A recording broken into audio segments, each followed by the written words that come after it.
देखिए, ये बहुत ही गंभीर विषय है और मैंने माननीय मुख्यमंत्री जी को निवेदन किया है कि इसमें आप किसी प्रकार का संकोच ना करते हुए इसकी जांच कराएं, डीपली जांच कराएं, क्योंकि बगैर एचएससी की इन्वॉल्वमेंट के बगैर इस टाइप की घटना होना पॉसिबल ही नहीं है।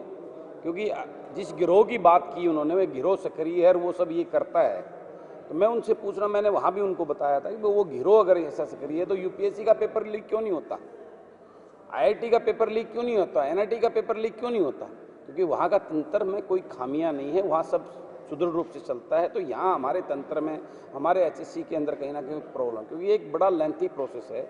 ये पेपर छपने जाता है, वो प्रेस में छपता है, उसके बाद वो उसकी ट्रांसपोर्टेशन होती है, उसके बाद वो आता है, फिर वो डिस्ट्रीब्यूट होता है। ये बड़ा लेंथी, जिसमें कहीं ना कहीं जो ना लीकेज के चांसेस ज़्यादा हैं। और वो लीकेज तभी है जब हमारी एचएससी की तरफ से वो खबर किसी को दी जाए या उसके साथ इन्वॉल्व। तो इसलिए उसका जब तक जड़ का पता ना चले कि उसके अंदर कौन इन्वॉल्व है, क्या सिस्टम इन्वॉल्व है, तब तक जो है ना ये जांच में ही आ सकता है। और वो उसके लिए सीबीआई जांच करानी चाहिए। और बिल जो ला रहे हैं, हाँ, आनंद फानम जल्दबाजी में इसके लिए जो बिल ला रहे हैं, वो बिल भी मैंने उनको कहा है कि जल्दबाजी में बहुत गलत निर्णय है। क्योंकि वो बिल मैंने पढ़ा है, उस बिल के अंदर एक बड़ा 5,000 से लेकर 10 लाख तक रुपए का जुर्माने का प्रावधान है, 2 साल से लेकर 10 साल तक का उसके अंदर सजा का प्रावधान है।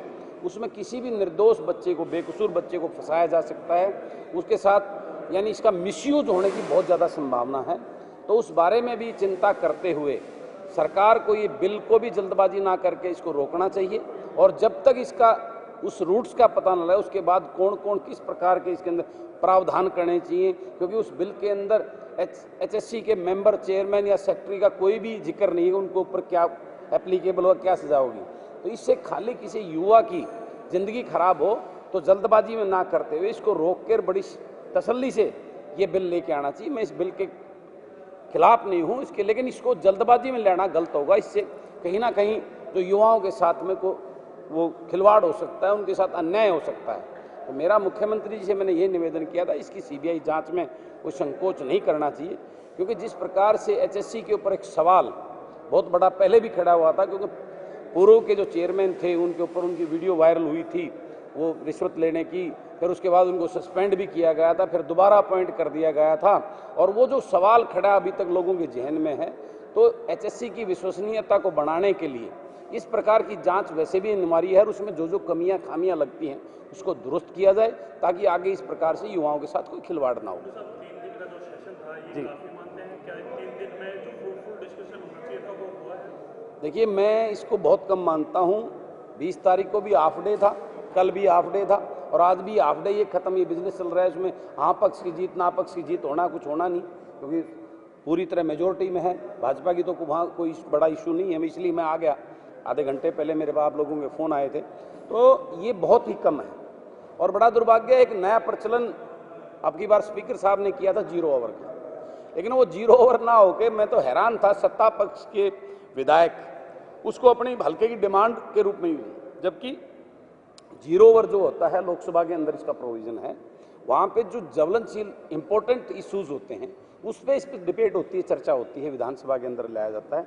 लेकिन यहाँ ये जो 0 ओवर था, ये सत्ता पक्ष के लोगों का अपने हल्के की डिमांड ओवर बन गया, जो बहुत ही गलत है। कुछ नोक झोंक जो विपक्ष के सीनियर लीडर्स की तरफ से जो अपने को सुपीरियर दिखाने के चक्कर में उन्होंने नोक झोंक में इसको बर्बाद कर दिया। आपने देखा होगा कल वाले इशू में मेरा जब नंबर बहुत लास्ट में आया था, तो मैंने बोला भी था कि 0 ओवर को बिल्कुल शून्य बना दिया आपने, उसको बर्बाद करके रख दिया सिर्फ अपने उसके चक्कर में। तो ये बहुत कम समय और बड़े इंपॉर्टेंट इश्यूज होते हैं। एक विधायक को 4 महीने 5 महीने बाद सत्र बैठता है, उसके हल्के की प्रॉब्लम्स होती हैं, इश्यूज होते हैं, उनको उठाना होता है, तो समय बहुत ही कम मिला है।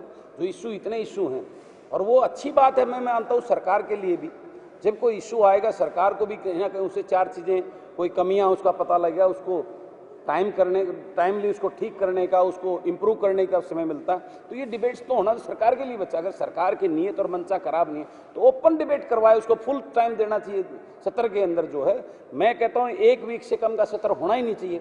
और पूरी तरह से जिस विधायक ने जो जाना उसको पूरा टाइम दे, अपने सारी डिमांड्स, अपनी प्रॉब्लम, हल्के के जो प्रदेश के विषय उनके नॉलेज में हो, हर विषय के ऊपर चर्चा होनी चाहिए। लेकिन ऐसा नहीं भी दिया था कि पेपर जो है किस तरह से लिया जाए ताकि जो है लगातार जो पेपर लीक होने की समस्या उससे निजात पाया जा सके। जी, हालांकि ये मुख्यमंत्री है या स्टाफ सिलेक्शन कमीशन का विषय है। देखिए सलाह ये विषय उनका नहीं है, ये विषय प्रदेश के युवाओं का है।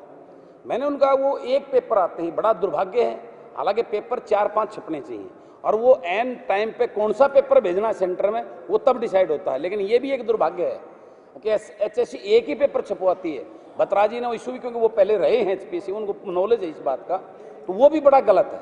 तो ये तंत्र, तो पेपर तो कम से कम 8 पेपर 10 पेपर मंगवाओ और उसमें तो 8 पेपर हैं, उसको डिस्ट्रिक्ट वाइज 2 डिस्ट्रिक्ट में ये पेपर जाएगा और उसको एन एक घंटा पहले डिस्क्लोज करो कौन सा पेपर कौन सी डिस्ट्रिक्ट में, सारे पेपर सेंटर पे भिजवाओ, तो उससे वैसे ही संभावना कम होगी इस प्रकार से।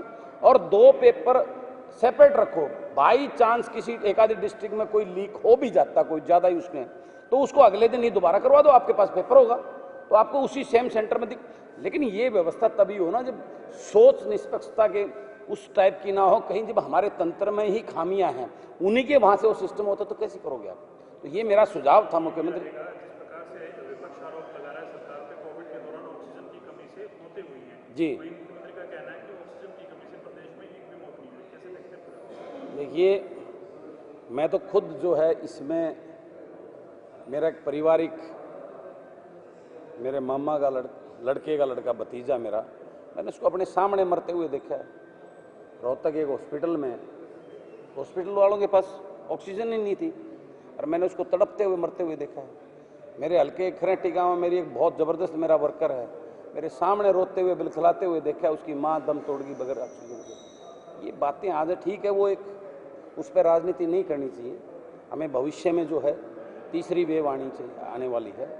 आप सरकार को चलो अपनी कमियां नहीं मान रही क्योंकि एकदम से प्रिपेयर नहीं था सिस्टम, मैं मानता हूं इस बात को, वो हमारा सिस्टम तंत्र, उतनी ऑक्सीजन कभी जरूरत नहीं पड़ी एकदम से इतनी ऑक्सीजन की, इतने हॉस्पिटल की। वो एक ऐसी महामारी थी जो सबको डिस्टर्ब किया था, उसमें अपने आप को पाक साफ दिखाने की जरूरत नहीं है, उनकी गलती नहीं बनानी, वो कर ही नहीं सकते थे, कुछ वो कर ही नहीं सकते थे। उसके लिए उनको ये मानना चाहिए, बल्कि बड़प्पन तो इसमें है कि भाई मैं आज इस बात की माफ़ी मांगता हूँ सरकार के मुखिया होने के नाते, भाई ये मैं मेरा मन आत्मा थी, मैं ये सब करता, लेकिन मेरे पास तंत्र ही नहीं था जिसके बाद मैं पूरा नहीं कर पाया। और मुझे मेरे प्रदेश के लोगों के मरने का बहुत खेद है, दुख है मेरी आत्मा, ये होना।